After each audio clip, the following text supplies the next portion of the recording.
Nih perempuan sekarang banyak dia jadikan suaminya tahanan kota.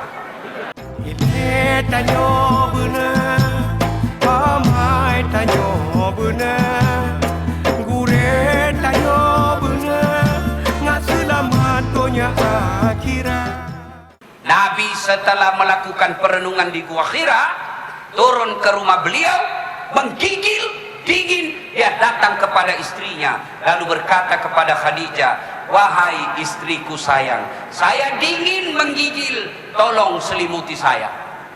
Bapak-bapak yang ada di sini, kalau misalnya bapak menghilang 3 hari 3 malam, tidak ada kabar, pulang rumah menggigil, sampaikan ke istri, bu saya menggigil, tolong selimuti saya. Kira-kira apa jawaban istri bapak? Apa langsung diselimuti?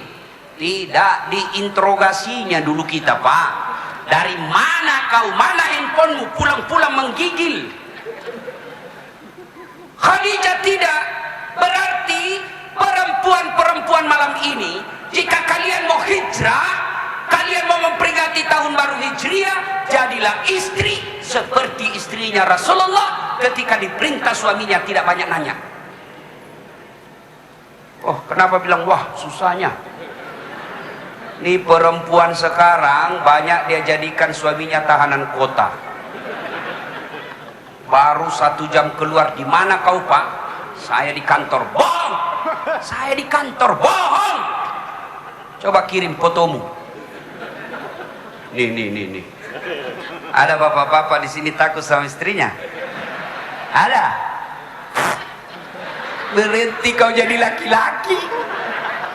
Masa takut sama istri? Jadi Ustaz tidak takut sama istri. Ngapain saya mau takut sama istri? Cuma istriku lebih berani dari saya.